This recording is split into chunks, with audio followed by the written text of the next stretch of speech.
Hello dear student, welcome to you नई शुरुआत channel. So guys, हमने भारत में राष्ट्रवाद के बारे में अपन ने चर्चा की थी। इसके वीडियो का फर्स्ट पार्ट हमने अपलोड कर दिया है। ये वीडियो का लास्ट पार्ट है और हम दो पार्ट हमने ऑलरेडी अपलोड कर दिए हैं। भारत में राष्ट्रवाद, सविनय अवज्ञा आंदोलन, इनके बारे में हमने डिटेल से चर्चा की थी। सो गाइस, जिसने भी वो वीडियो पार्ट नहीं देखा है तो प्लीज़ जाकर के प्ले लिस्ट से चेक करके देख सकते हैं।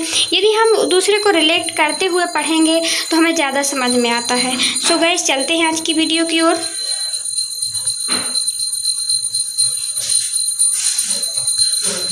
सो गाइस, हमने यहाँ पे देखा था कि सविनय अवज्ञा आंदोलन में जो मुस्लिम लोग थे उनका क्या कहना था, वो क्यों भाग नहीं ले सके ज़्यादा। तो वो कह रहे थे गाइस कि हमें अलग चुनाव क्षेत्र की, निर्वाचक क्षेत्र की ज़रूरत है और हमें अलग से क्या करना है। आपकी जो हिंदू संख्या है गाइस भारत में वो ज़्यादा है, हिंदू बहुल का वर्चस्व ज़्यादा है, यहाँ पे उनकी संख्या ज़्यादा है। हम लोग अल्पसंख्यक हैं, इसलिए हमारी संस्कृति क्या हो सकती है, विलुप्त हो सकती है, खो सकती है। इसीलिए वो क्या चाहते थे गाइस, मुस्लिम लीग के जो अध्यक्ष थे वो चाहते थे अलग से निर्वाचिका की ज़रूरत है, उनकी मांग थी।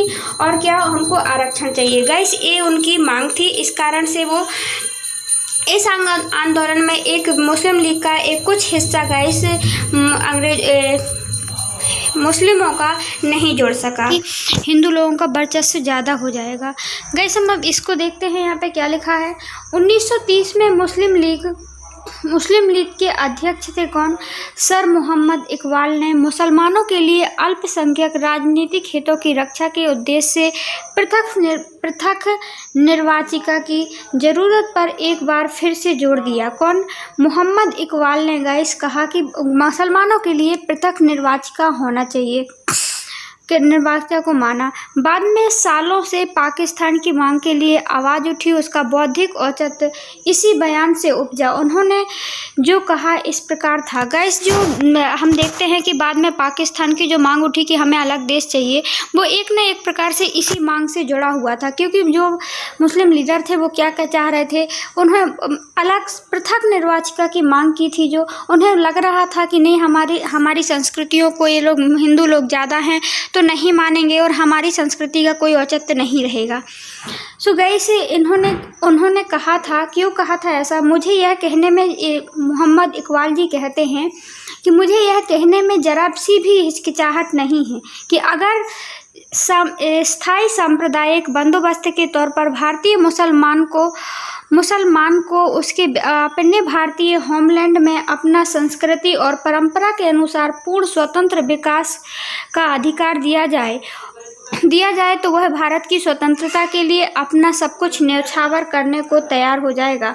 प्रत्येक समूह को अपने तरीके से स्वतंत्र विकास करने का अधिकार है। यह सिद्धांत किसी संकुचित सांप्रदायिकता की भावना से नहीं उपजा है जो समुदाय अन्य समुदायों के प्रति दुर्भावना रखता है।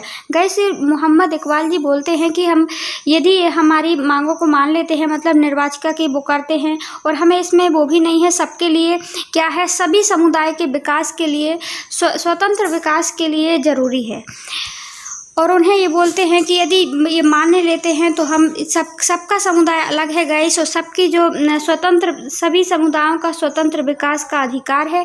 इस सिद्धांत को सांप्रदायिकता की भावना से नहीं उपजा है, ये सांप्रदायिक भावना नहीं है। इनका कहना था कि हम यदि अलग समुदाय, अपनी अलग मुस्लिम निर्वाचिका का यदि मांग कर रहे हैं तो इसमें कोई सांप्रदायिक भावना नहीं है।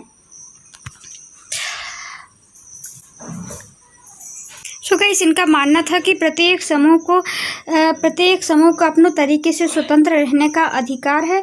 इसीलिए, और उनको डर था गाइस कि ये लोग बहुसंख्यक हैं, हम लोग कम संख्या हैं, तो हमारी क्या होगी, हमारी रीति रिवाजों का हनन हो जाएगा। जो समुदाय अन्य समुदाय के प्रति दुर्भावना दिखाता है वह नीचा है, अधम है। ये कहते थे कि जो समुदाय है गाइस, जो दूसरों के यदि समुदायों के प्रति दुर्भावना रखता है, खराब विचार रखता है, तो वो वाकई में नीच है। मैं अन्य समुदाय के रीति रिवाजों, धर्मों, सामाजिक संस्थानों को अगाध सम्मान करता हूँ। ये कहते हैं मैं सभी के धर्मों का सम्मान करता हूँ, उनके रीति रिवाजों का सम्मान करता हूँ। कुरान की हिदायत के अनुसार यह मेरा दायित्व है हैं कि अगर ज़रूरत हो तो मैं उनके उपासना स्थलों की भी रक्षा करूँगा।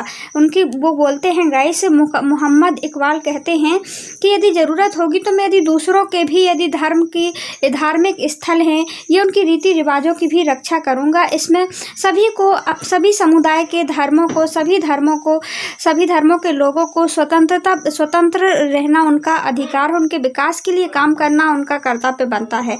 लेकिन मैं उस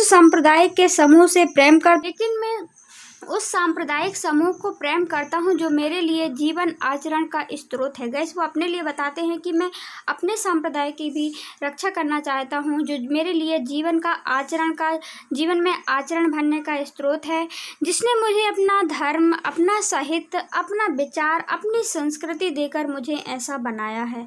और इस प्रकार मेरी मौजूदा चेतना में अपने पूरे अतीत को एक सजीव कार्यात्मक तत्व के रूप में समा दिया है। गैस तो ये इनका मोहम्मद इकबाल का कहना था गैस कि हम जो पृथक निर्वाचिका की बात की थी गैस उन्होंने कि हमें अलग से निर्वाचिका चाहिए है। क्यों चाहिए गैस? क्योंकि वो मानते थे कि ये हिंदू लोगों का बहुसंख्यक है, हम आपकी आज़ादी तो दिलवा देंगे, हम आपके लिए आपके धर्म की रक्षा तो करवाएंगे गैस, लेकिन हमको अलग चाहिए है उसके लिए। और यही निर्वाचिका गैस, इसी का जो भाव पनपा था इनके मन में, यही हमारी भारत और पाक का एक कारण बनता है। एक यही से भाव पनप जाता है और स्टार्टिंग हो जाती है, फिर बाद में भारत और पाक की मांग भी उठने लगती है। तो इनका मानना था गाइस, इन्होंने क्या कहा है कि मैं अपने धर्म, इनको एक चीज़ का भय था गाइस कि कहीं ये लोग ऐसा क्यों कर रहे थे, क्योंकि इनका मानना था कि भारत में बहुसंख्यक हिंदू हैं। कौन है? हिंदू का बहुसंख्यक है, हिंदू का वर्चस्व ज़्यादा रहेगा और ऐसे में हमारी संस्कृति का क्या हो जाएगा, ये लोग हमारी संस्कृति को कहीं नष्ट ना कर दें। इनको डर था कि इनका वर्चस्व ज़्यादा रहेगा और हमारी संस्कृति भी समाप्त हो सकती है, इसीलिए गाइस ये लोग ये कर रहे थे।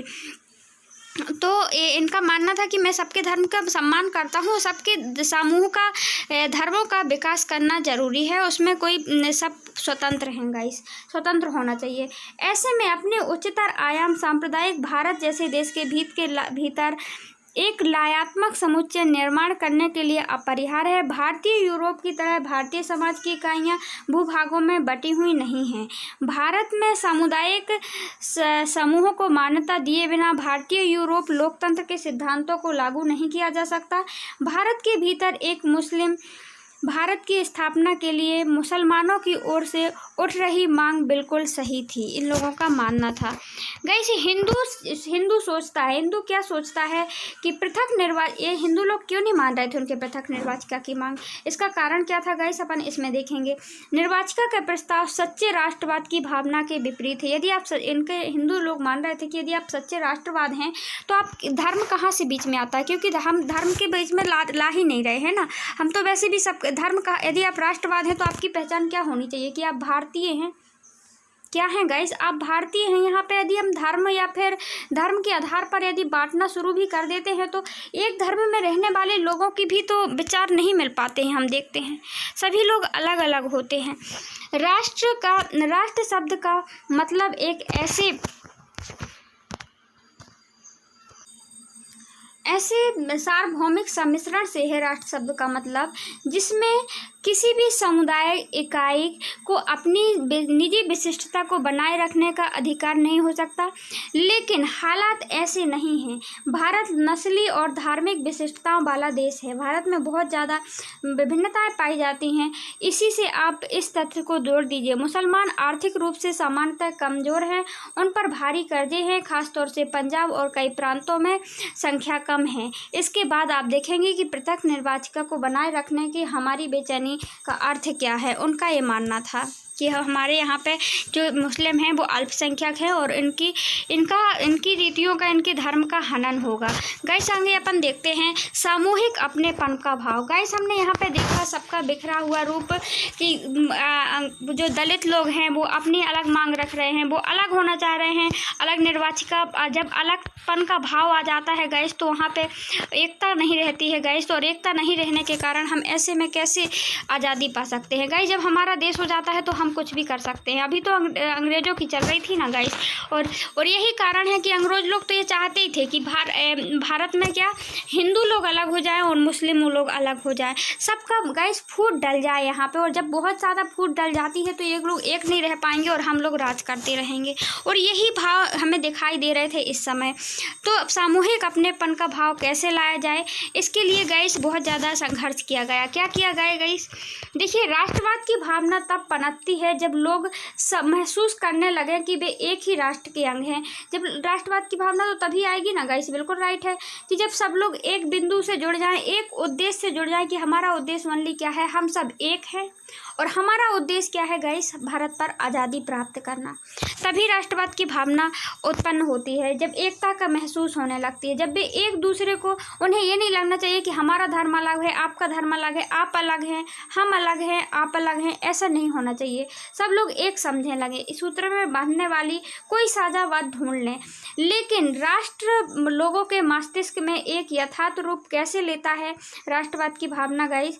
विभिन्न समुदाय के क्षेत्रों में भाषा संबंध में अलग अलग समूहों में सामूहिक अपनेपन का भाव कैसे विकसित किया जाए, ये सबसे बड़ी प्रॉब्लम थी। सामूहिक अपनेपन की भावना आंशिक रूप से संयुक्त संघर्षों के चलते पैदा हुई थी। इसके अलावा बहुत सारी संस्कृतियां, प्रक्रियाएं भी थीं गाइस, जिसके जरिए राष्ट्रवाद की कल्पना और दिलो दिमाग में छा गया था। इतिहास व साहित्य, लोक कथाएं, गीत, चित्र, प्रतीक राष्ट्रवाद के आकार साकार करने में अपना योगदान दे रहे थे गाइस। देखिए, जो राष्ट्रवाद की भावना होती है, राष्ट्रवाद की भावना तब होती है जब किसी एक बिंदु के तहत गाइस, जैसे हम हिंदू मुस्लिम बोल रहे थे, जैसे मुस्लिम का एक प्रतीक था कि हमारा धर्म है, हम एक ही धर्म के लोग हैं और हम एक ही रहेंगे, ठीक है ना, हमें अलग से धर्म, हमें अलग निर्वाचिका की, उनका धर्म उद्देश्य था गाइस। तो राष्ट्रवाद की भावना ऐसे में क्या होगी, सब अलग अलग मानेंगे, तो इसके लिए एक बिंदु चाहिए होता है। या तो धर्म ले लें हम, और धर्म तो अपन ले नहीं सकते क्योंकि हम देखते हैं हमारे देश में विविधता है, बहुत सारे धर्म के लोगों को मानना है, बहुत सारे लोग अलग अलग धर्म को मानते हैं। या कोई चित्र होना चाहिए कि हम उस चित्र के पीछे कि हमारे सबका एक चित्र है, या हमारी एक भाषा है, ये तो हमारे यहाँ भाषा भी एक नहीं है, या हमारी, तो हम इस समय क्या कर सकते थे, राष्ट्रवादी क्या कर सकते थे, एक साहित्य ले सकते थे। हमारा इतिहास गाइस एक सा है, हम एक ही जगह के रहने वाले लोग हैं, हम इतिहास में भी हमारा एक ही है कि नहीं है, हिंदू और मुस्लिम का। लोक कथाएं, लोकगीत, लोक कथाएं हैं, लोकगीत हैं, वो सब एक हैं। या फिर हम कोई चित्र ले लेते हैं गाइस, जैसे भारत माता का चित्र ले लेना, एक राष्ट्रवाद की भावना का प्रतीक होता है। कैसे कि हम लोग जो जितने भी हैं गाइस, वो हमारी सबकी माताएं क्या हैं, एक हैं। हमारी माता भारत माता हैं, ये होना चाहिए। हमारी पहचान क्या है, हम भारतीय हैं गाइस। तो होती है राष्ट्रवाद की भावना पैदा। इसके लिए गाइस क्या किया गया अपन देखते हैं। जैसा कि आप जानते हैं कि राष्ट्र की पहचान सबसे ज़्यादा किसी तस्वीर में अंकित की जाती है। राष्ट्र की तस्वीर, कोई भी तस्वीर यदि अपन दिखा दें कि हाँ ये राष्ट्र की पहचान है, कि मतलब सबके लिए एक है। जैसे भारत माता, अब भारत माता किसी एक की तो नहीं है, ना ही हिंदू की है ना ही मुस्लिम की है। एक तस्वीर दिखा दी जाए, वो तो सबकी है ना गाइस, चाहे वो सिख हो चाहे वो ईसाई है, जितने भी भारत में लोग रहते हैं वो सबकी ये तस्वीर हमें क्या राष्ट्रवाद की भावना से जोड़ती है कि हमारा राष्ट्र ही हमारा सब कुछ है। यहाँ पे अलग अलग धर्म क्या, ये सभी धर्म के हैं। तो गाइस, इससे लोगों को एक छवि गढ़ने में मदद मिलती है, जिसके जरिए राष्ट्र की पहचान सकते हैं। 20वीं सदी में क्या हुआ गाइस, राष्ट्रवाद में विकास के साथ भारत की पहचान भी भारत माता की छवि का रूप लेने लगी। जो भारत की पहचान थी गाइस, तो उन्होंने क्या किया, भारत माता की पहचान लेने लगी। इस छवि का निर्माण किसने किया गाइस, बंकिम चंद्र चट्टोपाध्याय ने किया। 1870 के दशक में मातृभूमि की स्तुति के रूप में मातृभूमि की उन्होंने क्या की, हमारी मातृभूमि एक है। मातृभूमि मतलब जहाँ पे हमने जन्म लिया है, तो हमारी सबकी मातृभूमि एक है कि नहीं है, वो हिंदू हो या मुस्लिम हो। बंकिम चंद्र चट्टोपाध्याय ने क्या किया, मातृभूमि की स्तुति की और उन्होंने इसके लिए एक गीत लिखा। कौन सा, वंदे मातरम। अब वंदे मातरम गीत गाइस, वो किसी एक धर्म को नहीं उकसाता है कि आप हिंदू हैं, आप मुस्लिम हैं, आप मुस्लिम हैं तो नहीं गा सकते, कि आप हिंदू हैं तो नहीं गा सकते, वो तो सबका है ना गाइस। और भारत माता भी सबकी हैं, लिखा गया। इसीलिए बंकिम चंद्र चटर्जी जी ने एक गीत लिखा, चट्टोपाध्याय ने, और क्या किया, भारत माता की एक छवि के रूप में देखा, एक रूप दिया। इसे इन्होंने अपने उपन्यास आनंद मठ में भी शामिल कर लिया। उन्होंने आनंद मठ एक उपन्यास लिखा था गाइस। किसने? बंकिम चंद्र चट्टोपाध्याय ने। यह गीत गाइस जो वंदे मातरम गीत है, यह स्वदेशी आंदोलन में खूब गाया गया, बंगाल में गाया गया। स्वदेशी आंदोलन की प्रेरणा से अविंद्रनाथ टैगोर, स्वदेशी आंदोलन की प्रेरणा के द्वारा अविंद्रनाथ टैगोर ने भी क्या किया? भारत माता की विख्यात छवि को चित्रित किया रविंद्रनाथ टैगोर ने। इस पेंटिंग को भारत माता को एक सन्यासिनी के रूप में दर्शाया गया है। यह कैसी हैं गाइस? शांत स्वभाव की हैं, दैवी स्वरूप हैं, आध्यात्मिक गुणों से युक्त दिखाई देती हैं। आगे चलकर जब यह छवि को बड़े पैमाने में तस्वीरों में उतारा जाने लगा और विभिन्न कलाकार और तस्वीर लोग बनाने लगे, भारत माता की छवि विविध रूप में ग्रहण करती गई। इस प्रकार मात्र छवि के प्रति श्रद्धा के राष्ट्रवाद में आस्था का प्रतीक माना जाने लगा। अब भारत माता को क्या माना जाने लगा? राष्ट्रवाद में आस्था का प्रतीक माना जाने लगा। अब ये छवि क्यों बनाई गई? क्योंकि अब देख रहे थे हम यहाँ पे सब लोग अलग अलग धर्मों को मानते थे, तो एकता कहाँ से होती गाइस? राष्ट्रवाद की भावना कहाँ से आती? राष्ट्र के प्रति प्रेम कहाँ से आता? तो छवि बनाना किसने किया? लोकगीतों ने बहुत ज़्यादा भूमिका निभाई, चित्रों ने भूमिका निभाई, भारत माता का चित्र बना देना। जैसे राष्ट्रवाद का विचार भारतीय लोक कथाओं को पुनर्जीवित करने और आंदोलन को भी मजबूती मिली। 19वीं शताब्दी के आखिरी में राष्ट्रवादियों ने भाटों और चारणों द्वारा गाई जाने वाली लोक कथाओं को दर्ज करना शुरू कर दिया। लोकगीतों, जनश्रुतियों और इकट्ठा करने लगे। लोग गांव-गांव में घूमने लगे, गांव-गांव में घूम करके गाना गाते थे। गाइस जो गाना गाते थे वो क्या थी? राष्ट्रवादी विचारधारा की गाना गाते थे। लोग कथाएं सुनाते थे, कैसा भारत था, क्या था। तो भारत में हम देखते हैं प्राचीन समय से हिंदू मुस्लिम सब लोग बहुत विविधता से भरा हुआ हमारा देश हमारा देश है।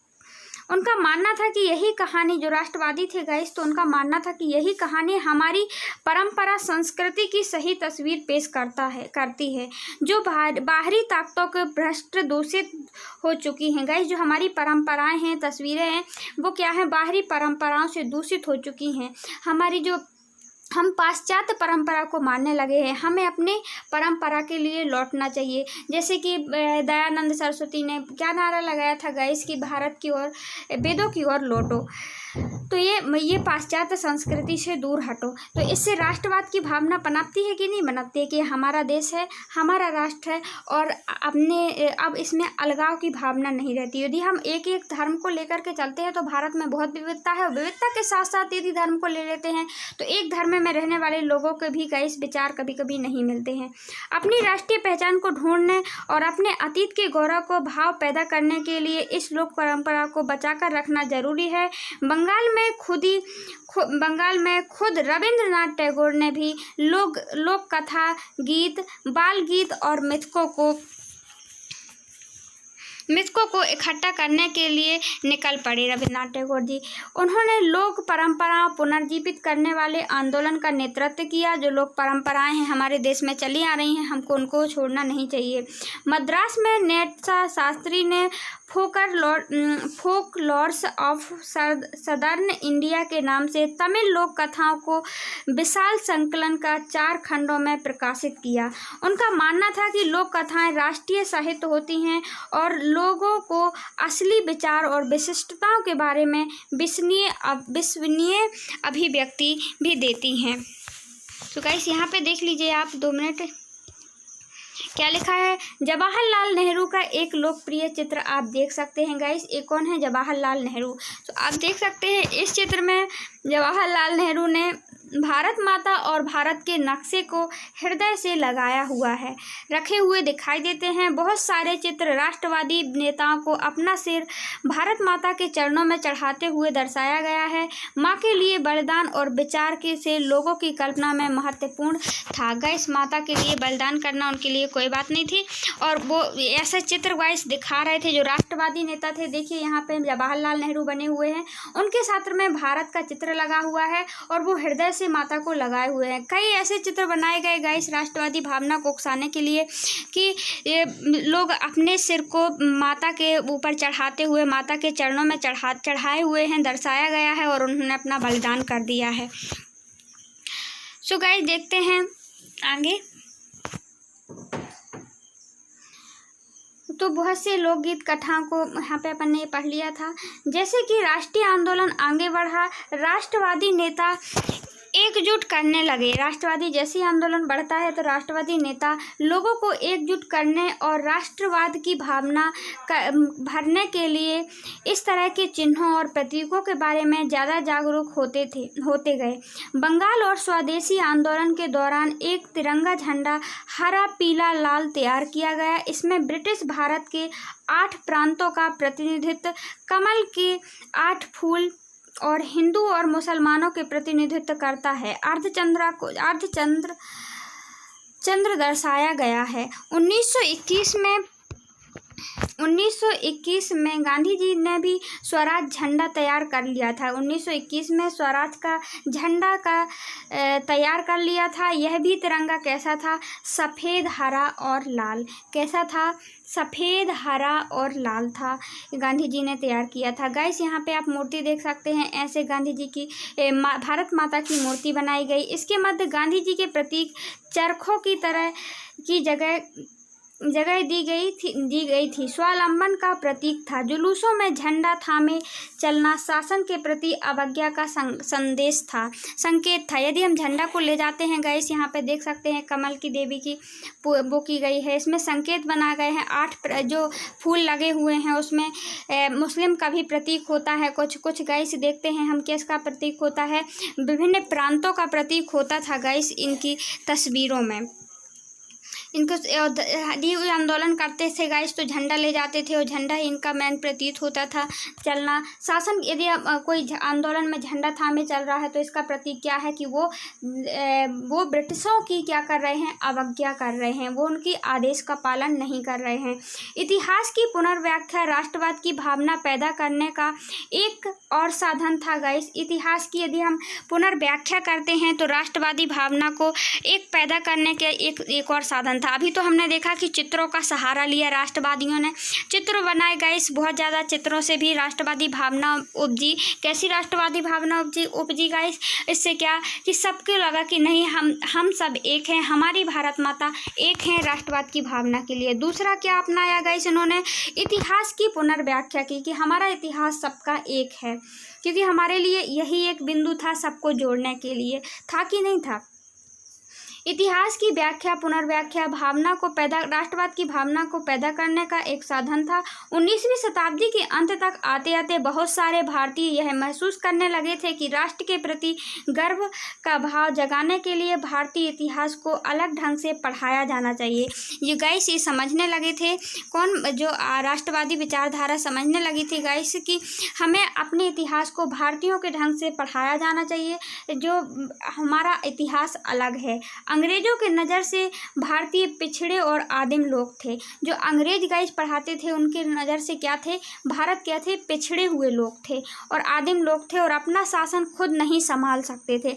एक कौन बोल रहा था? अंग्रेज लोग बोल रहे थे, जिसमें कि हमारे इसीलिए भारतीयों को क्या लगा गाइस कि हमें हमारा इतिहास अपने अनुसार चलाना, हमें हमारा इतिहास के बारे में पढ़ाना चाहिए, लोगों को जागरूक करवाना चाहिए, बताना चाहिए कि हमारा इतिहास कोई कम नहीं था। हमारा इतिहास ये लोग गा रहे हैं ना जो कि हम लोग पिछड़े और आदिम लोग थे, तो उन्होंने इसके जवाब में क्या दिया गाइस कि भारत के लोग अपनी महान उपलब्धियों की खोज में अतीत की ओर देखने लगे, तो उन्होंने गौरवमयी प्राचीन युग के बारे में लिखना शुरू कर दिया। उन्होंने क्या कहा कि कला के क्षेत्र में देख लीजिए भारतीयों को, चाहे वस्तु कला के नमूनों में देख लीजिए गाइस, हमने देखा कि कुतुब मीनार बनाई गई है, हमने देखा गाइस ऐसी बहुत सारी चीज़ें हैं, ताजमहल बनाया गया है हमारे भारत में ही। ये वस्तुकला का उदाहरण नहीं है तो क्या है?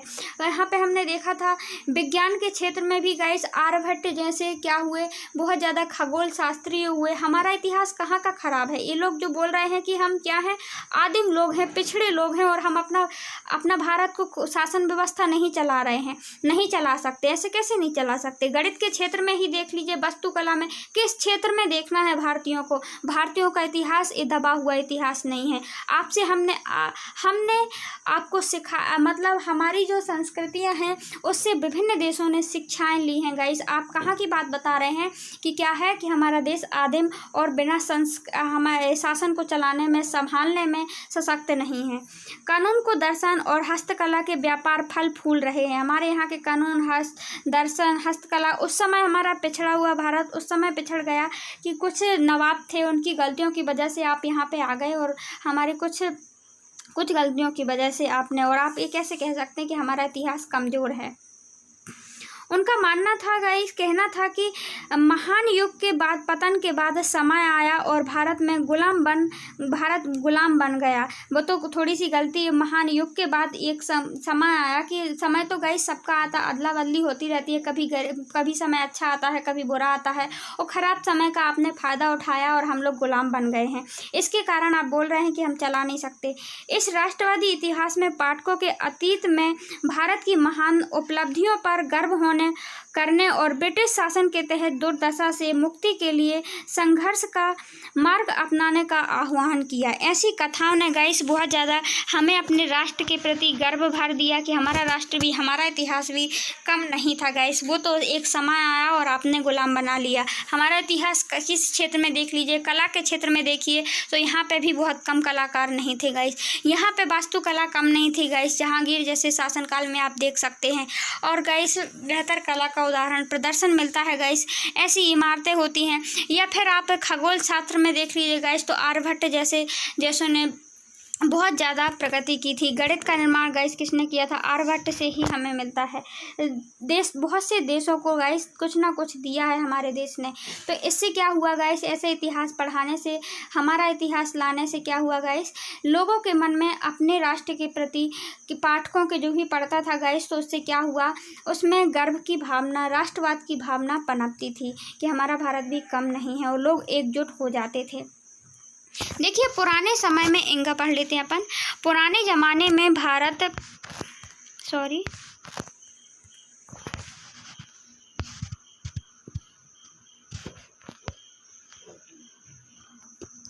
पुराने ज़माने में भारत में आने वाली विदेशी यात्रा आर्यवंश लोगों को साहस, सच्चाई और विनम्रता से चकित किए जाते हैं। हमारी पुरानी ही यात्रा देख लीजिए गाइस, जो आर्यवंश की थी, उसमें वो साहस, सच्चाई, विनम्रता कितनी ज़्यादा थी गाइस, वो चकित कर देने वाली थी। अब बस इन गुणों को अभाव की बात करते हैं आप।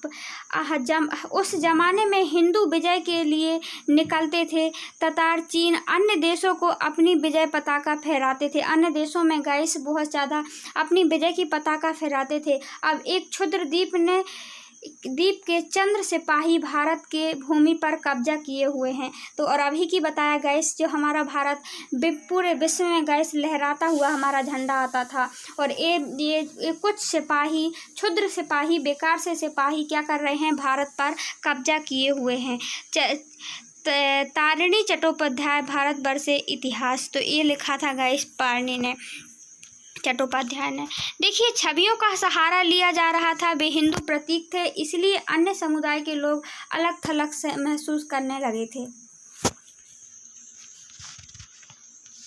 निष्कर्ष देखे लेते हैं गाइस, क्या लिखा हुआ है इस निष्कर्ष में।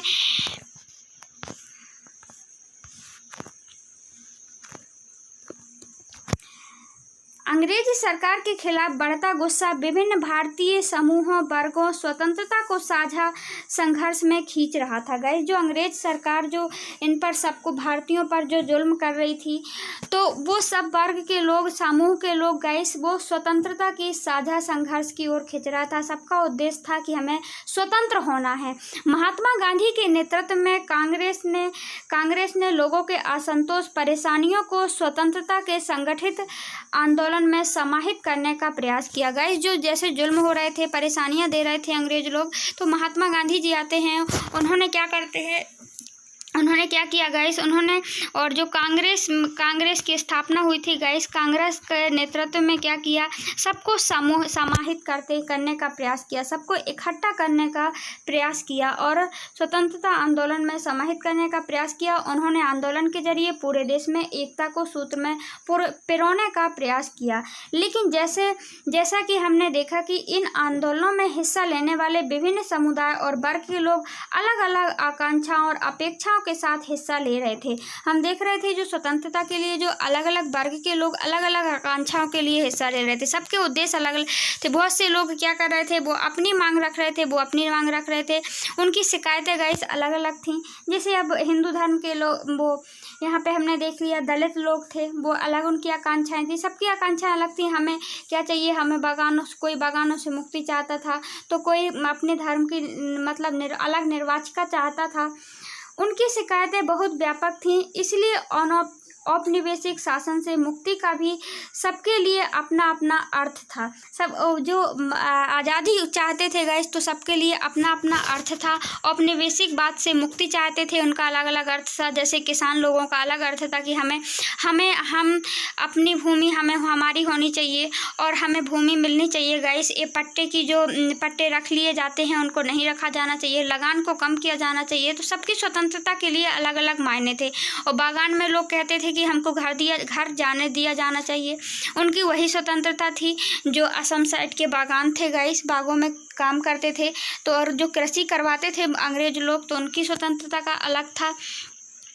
तो कांग्रेस ने इन विभेदों को हल करने और सुनिश्चित करने के लिए हमेशा प्रयास किया। एक समूह में मांगों के कारण कोई दूसरा समूह दूर ना चला जाए। कांग्रेस ने यही किया गाइस कि हम एक समूह की मांग यदि रखते हैं तो दूसरा समूह अलग ना जाए। यही वजह है कि आंदोलन के भीतरी अक्सर बिखराव आ जाता था। यदि हम किसी एक की मांग को रखते हैं तो उससे दूसरे को प्रॉब्लम नहीं होनी चाहिए, दूसरे वर्ग को। कांग्रेस की सरगर्मियों और राष्ट्रीय एकता के शिखर को छूने के बाद बिखराव और आंतरिक टकराव के चरण आ जाते थे। हम देखते थे कि वो लोग तो जोड़ना चाहते थे गाइस, जो कांग्रेस है वो सबको जोड़ना चाहती थी, लेकिन सबके आज़ादी की मतलब स्वतंत्रता का मतलब स्वराज अलग अलग था। सबकी जो आंदोलन का मतलब अलग अलग होता था, अलग अलग समूह के लोग होते थे, मुक्ति का मतलब अलग अलग होता था उनकी।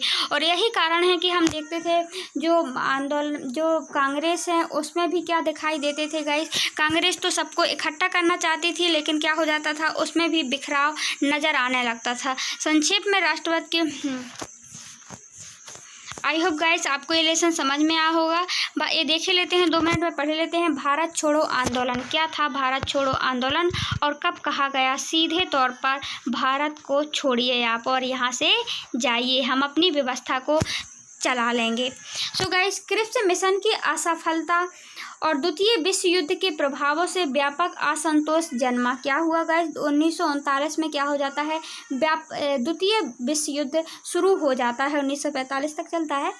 इसके फलस्वरूप गांधी जी ने एक आंदोलन को शुरू किया। उन्होंने अंग्रेजों को पूरी तरह से भारत छोड़ने पर जोर दिया कि अब हमें आपका शासन नहीं चाहिए है, हम अपनी शासन व्यवस्था को स्वयं चला लेंगे।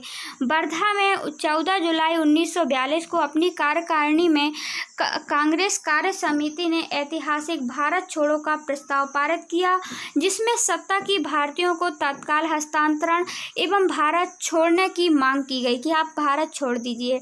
8 अगस्त 1942 को बम्बई में अखिल भारतीय कांग्रेस समिति ने इस प्रस्ताव का समर्थन किया। पूरे देश में व्यापक पैमाने पर एक अहिंसक जन संघर्ष का आह्वान किया गया पूरे भारत में। इस अवसर पर गांधी जी ने क्या कहा, गांधी जी ने करो या मरो का भाषण दिया। भारत छोड़ो इस आह्वान ने अधिकतर हिस्सों में राज्यों में व्यवस्था ठप कर दिया गया। बहुत सारे हिस्से में गाइस लोग काम नहीं कर रहे थे, सब लोग चिल्ला रहे थे आप भारत छोड़ के जाइए। लोग स्वतः आंदोलन में कूद पड़े, अपने आप गाइस सभी लोग क्या किए, आंदोलन में कूद पड़े। सब लोग बाहर आ गए, सड़कों में आ गए। लोगों ने हड़ताल और राष्ट्रीय गीत के नारे साथ प्रदर्शन किया, हड़ताल कर दी, जुलूस निकाले, राष्ट्रीय राष्ट्रीय गीत गाने लगे। इस आंदोलन का वास्तव में जन आंदोलन था। जो लास्ट में 1942 में आंदोलन हुआ वो एक प्रकार से जन आंदोलन था, जिसमें छात्रों ने, मजदूरों ने, किसानों ने, हजारों साधारण लोगों ने भी हिस्सा लिया। इसमें नेताओं की सक्रिय भागीदारी भी देखी गई, जिनमें जयप्रकाश नारायण, अरुणा आशा फली, राम मनोहर लोहिया, बहुत सारी महिलाओं जैसे बंगाल में मातंगिनी हाजरा, असम में कनकलता बरुआ, उड़ीसा में रमा देवी। अंग्रेजों का द्वारा अत्यधिक बल प्रयोग के बावजूद भी इसे दबाने में 1 वर्ष से अधिक समय लग गया गाइस। ये था गाइस भारत छोड़ो आंदोलन। और लास्ट में हमने क्या देखा कि सब लोग एक हो जाते हैं, चाहे वो बच्चे हों, चाहे वो किसान वर्ग हो, मजदूर वर्ग हो, उद्योगपति हो, महिलाएं हों, सबने साथ दिया गाइस और एकता के बल पर ही भारत में आज़ादी आई होप गाइस आपको एक लेसन क्लियर हो गया हो। यदि आपको ये लेसन पसंद आए तो लाइक करें, शेयर करें, सब्सक्राइब करें। So thanks for watching guys. हमने इस लेसन में क्या देखा गाइस, जल्दी से क्विक रिवीजन करते हैं। पहले नंबर हमने क्या देखा, सबसे पहले कौन आता है गाइस, सबसे पहले कौन आता है, क्या होता है, अपन इसके बारे में निष्कर्ष रूप में अलग से हम बताते हैं आपको। यदि शुरू से अपन देखें तो सबसे पहले क्या होता है, राष्ट्रवाद, जैसे कि 1919 आता है। 1919 में प्रथम विश्व युद्ध होता है और खिलाफत आंदोलन राष्ट्रवाद की भावना कैसे जनकती है। प्रथम विश्व युद्ध क्या करता है, 1914 से लेकर के 1919 तक चलता है। इस काल में गाइस बहुत ज़्यादा प्रॉब्लम हुई, महंगाइयाँ बढ़ गईं, क्योंकि जब खर्च हुआ था अंग्रेजी ब्रिटिश सरकार का, वो भरपाई कहाँ से कर रही थी गाइस, भारत से कर रही थी। जो कर्जे लिए थे उसका भरपाई किससे कर रही थी, अंग्रेज सरकार भारतीयों से कर रही थी। उन्होंने क्या किया था गाइस, उन्होंने आयकर बढ़ा दिया था गाइस। आयकर के साथ साथ बहुत सारे सीमा शुल्क भी बढ़ा दिए थे और साथ में गाइस बहुत ज़्यादा मतलब कीमतों के दाम भी इस समय बहुत ज़्यादा 2 गुना हो गए थे। 1914 से 1919 तक हम देखें तो वो 2 गुनों के समथिंग हो गए थे ये कीमतों के भाव। इसमें अब लोगों को इसी समय क्या होता है गाइस, फ्लू नाम की महामारी फैल जाती है। एक तो महंगाई, ऊपर से फ्लू नाम की महामारी 1920 में फैल जाती है भारत में, जिससे बहुत सारे लोग की हानि हो जाती है, बहुत सारे लोग मारे जाते हैं। करीबन 120 लाख लोग मारे जाते हैं, 120 से 130 लोग, इतनी ज़्यादा जनहानि होती है। और साथ में इसी टाइम कुदरत की भी देनगी गाइस की लोगों की फसल क्या हो जाती है, ख़राब हो जाती है। फसल ख़राब हो जाने से ऐसी भुखमरी होती है गाइस इसमें। और आपने क्या किया, उसी समय कर भी बढ़ा दिया गाइस, तो लोगों को सबसे ज़्यादा प्रॉब्लम झेलनी पड़ती हो। लोग क्या सोच रहे थे कि 1914 से 1919 में जैसे ही आंदोलन ख़त्म होगा तो क्या हो जाएगा, बहुत ज़्यादा हमको क्या मिलेगा, प्रॉफिट मिलेगा और हमें इतनी सारी मुसीबतें नहीं झेलनी पड़ेगी, जबकि उनको बहुत ज़्यादा प्रॉब्लम झेलनी पड़ी। इसी समय क्या करते हैं गांधी जी 1915 में कहाँ से आते हैं गाइस, अफ्रीका से आ जाते हैं। और वहाँ पे भी गाइस उन्होंने आंदोलन किया था, एक नस्लवादी विरोधी आंदोलन कि जो अछूतों पर चल रहा था कि आप अछूतों पर मतलब एक प्रकार से गोरे और काले में चल रहा था। तो वहाँ पे सत्याग्रह के आंदोलन के कारण गाइस क्या होते हैं, गांधी जी विजेत हो जाते हैं और वहाँ पे शासन की भी स्थापना हो जाती है, सही शासन की। उनको हारना पड़ता है गाइस जो सत्याग्रहियों के सामने। फिर आ जाते हैं 1915 में गांधी जी जैसे आते हैं तो यहाँ की हालत को देखते हुए यहाँ भी गाइस उन्होंने 3 आंदोलन किए। किसने, गांधी जी ने।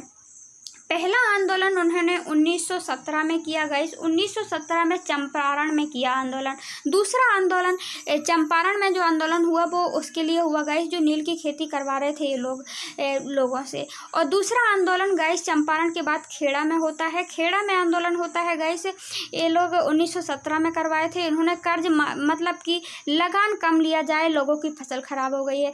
और तीसरा आंदोलन अहमदाबाद में सत्याग्रह आंदोलन चलवाया। सत्याग्रह आंदोलन का जो अर्थ होता है गाइस वो क्या होता है, सत्याग्रह आंदोलन मतलब सत्य के बल पर गाइस कितनी भी बड़ी शक्ति हो, यदि हम सत्य और अहिंसा के खिलाफ, सत्य और अहिंसा से लड़ रहे हैं तो कितनी भी बड़ी शक्ति हो हम उनको बल के आधार पर नहीं लड़ेंगे गाइस, हम उनके मन को ही झकझोर देंगे। मतलब उनकी मानसिक मानसिकता में इतना चेंज ला देंगे कि मतलब उन्हें लगना चाहिए कि हाँ हम बेकार कर रहे हैं।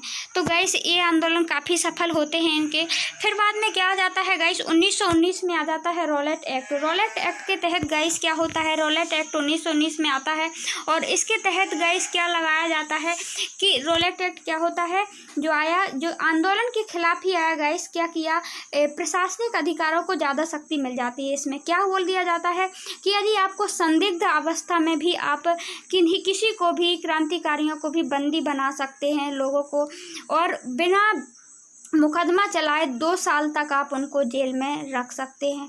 तो इसके खिलाफ बहुत सारे लोग आंदोलन करे, सड़कों पर उतर आए। इसके खिलाफ बहुत ज़्यादा वो आंदोलन होने लगे गाइस कि ये गलत है, हमें संदिग्ध अवस्था में ऐसा नहीं होना चाहिए। इसका विरोध किया गाइस लोगों ने। तो इससे क्या हुआ, अमृतसर में क्या होते हैं, बहुत सारे लोग, कुछ लोग तो गाइस अमृतसर पंजाब में बैसाखी के मेले में जाते हैं और कुछ लोग गाइस एक उस बाग में, जलियांवाला बाग में क्या करने जाते हैं कि इस आंदोलन की शांतिपूर्ण वार्ता चल रही थी। उसी समय क्या आ जाता है गाइस, जनरल डायर आ जाता है और जनरल डायर आकर अपने सिपाहियों के साथ में उस बाग को चारों ओर से बंद कर देता है और अंधाधुंध गोलियां चलाता है, जिसमें करीबन 1000 लोग मारे गए थे।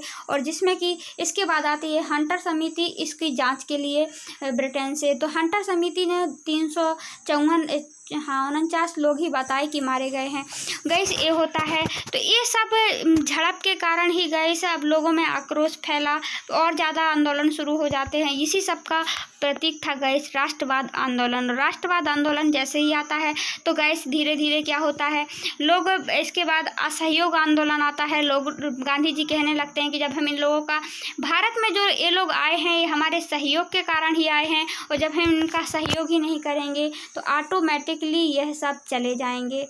असहयोग आंदोलन चलाते हैं गाइस 1921-1920 के समथिंग पर और ये 1922 तक चलता है गाइस। फिर हो जाता है असहयोग आंदोलन में सभी लोगों ने, बहुत ज़्यादा लोगों ने भाग लिया। किसान वर्ग भी भाग लेता है। ग्रामीण इलाके में देखते हैं, शहरी इलाके में उद्योगपति लोग लेते हैं, लोग अपनी सरकारी नौकरियों को छोड़ देते हैं और काम को वो बोलते हैं हम लोगों का, अंग्रेज लोगों का सामान लेना छोड़ देते हैं। अंग्रेजी संस्कृति को वो लोग पहनना छोड़ देते हैं, वस्त्र पहनना छोड़ देते हैं। वो लोग अपने चरखे का निर्माण करते हैं और उसी से वस्त्र बनाते हैं गाइस। ये चला गाइस 1922 तक इस प्रकार चला। 1922 के बाद गाइस ये चोरा चोरी गाँव में क्या होता है, चोरा चोरी गाँव में वो लोग जाते हैं, शांतिपूर्ण आंदोलन करते हैं गाइस, जाते हैं तो वहाँ पे कुछ लोगों से झड़प हो जाती है और झड़प के बावजूद क्या होता है, वहाँ पे जो पुलिस वाले हैं 2-4 लोगों को मार देते हैं। जब कुछ लोगों को मार देते हैं तो ये जो आंदोलनकारी हैं गाइस वो लोग क्या करते हैं, थाने में आग लगा देते हैं। थाने में आग लगा देने से गाइस कुछ 20 मतलब समथिंग पर 20 पुलिस वालों की मौत हो जाती है। जब 20 पुलिस वालों की मौत हो जाती है तो हिंसक रूप देखते हुए गांधी जी आंदोलन को वापस ले लेते हैं 1922 में। जब 1922 में आंदोलन को वापस ले लिया गया गाइस, उन्होंने सोचा कि अभी लोग प्रशिक्षण नहीं दिया गया है, हमारा मतलब हिंसा का नहीं है, हमारा मतलब अहिंसा के साथ हमें ओनली सहयोग नहीं देना है। इसके बाद गाइस फिर बाद में क्या होता है, साइमन कमीशन आता है। साइमन कमीशन कब आता है गाइस, 1927 में बना है। साइमन की सरकार बैठती है, जॉन साइमन बैठते हैं कहाँ पे, ब्रिटेन में, और वो लोग आयोग का गठन करते हैं, साइमन आयोग का। साइमन आयोग में गाइस देखा कि एक भी भारतीय सदस्य नहीं थे, 7 सदस्य थे गाइस। वो पूरे कौन थे, अंग्रेज लोग थे। और अंग्रेज तो ये लोग क्या कहते हैं, इसी में गाइस साइमन कमीशन आता है तो सभी लोग क्या करते हैं, गो बैक का, साइमन गो बैक का नारा लगाया गया कि साइमन को, सब लोग क्या करते हैं, आंदोलन करते हैं कि साइमन हमें नहीं चाहिए, साइमन वापस जाए। इसी में लाला लाजपत की मौत भी हो जाती है गाइस, पुलिस इसका दमन करती है जब वो गो बैक बोलते हैं कि साइमन गो बैक जाओ। तो इसी में क्या हो जाती है, पुलिस की डंडों से क्या हो जाती है, लाला लाजपत की मौत हो जाती है। इसके बाद गाइस आ जाता है लाहौर अधिवेशन 1929 में। लाहौर अधिवेशन में खुल करके जवाहरलाल नेहरू ने पूर्ण स्वराज की मांग की। इसके बाद क्या आता है गाइस, उन्होंने 1930 का समय आता है। 1930 में क्या करते हैं जवाहरलाल नेहरू, 26 जनवरी 1930 को, कब, 26 जनवरी 1930 को एक अपनी स्वतंत्रता दिवस के रूप में मना लेते हैं। यही कारण है गाइस कि 26 जनवरी को ही हमारा स्वतंत्रता दिवस मनाया जाता है। फिर क्या होता है गाइस, जब इतना सारा, फिर इसके बाद क्या आता है, अब सब लोग साथ में जुड़ रहे थे गाइस, तो इसी समय क्या करते हैं, गांधी जी सोच रहे थे कि हमें एकता को बांधने के लिए सब लोग अलग अलग ना रहें, इसके लिए एक चीज़ हमें चाहिए है जो रोज़मर्रा की ज़िंदगी से जोड़े और सभी लोग इसमें आकर के साथ दें हमारा आंदोलन में। तो उन्होंने नमक कर लगाया और नमक कर के साथ उन्होंने 11 सूत्रीय मांगें रखी। जो 11 सूत्रीय मांगें थी गाइस, वो सभी वर्ग से संबंधित थी, चाहे वो मजदूरों से के लिए भी लाभदायक हों और किसान वर्ग के भी लिए भी, उद्योगपतियों के लिए भी हों। नमक आंदोलन चलाया, नमक सत्याग्रह चलाया। उन्होंने कहा कि नमक से कर हटा दिया जाए, क्योंकि हमें नमक हमारी बेसिक चीज़ों में आ जाती है। रोजी रोटी में कुछ नहीं होता गाइस, तो लोग बोल देते हैं कि हम नमक रोटी ही खाकर जी लेंगे। लेकिन जब सोचिए उस समय इतनी ख़राब हालत थी और वो लोग नमक भी हमें नहीं खाने दे रहे थे, नमक भी नसीब नहीं हो पा रहा था लोगों को, इतनी ज़्यादा प्रॉब्लम थी गाइस। फिर आता है गाइस, नमक कर आंदोलन चलाते हैं 1930 में। 1930 के बाद गाइस वो लोग कहते हैं, कांग्रेसी लोग कहते हैं अंग्रेजों से कि क्या किया जाए कि हमारा ये नमक कर यदि 11 मार्च तक 11 सूत्रीय मांगे यदि आप नहीं मानते हैं तो हम सविनय अवज्ञा आंदोलन करेंगे। उन्होंने 240 मील की यात्रा की, 10 मील गाइस रोज चलते थे गांधी जी लोग और 78 लोगों के साथ में।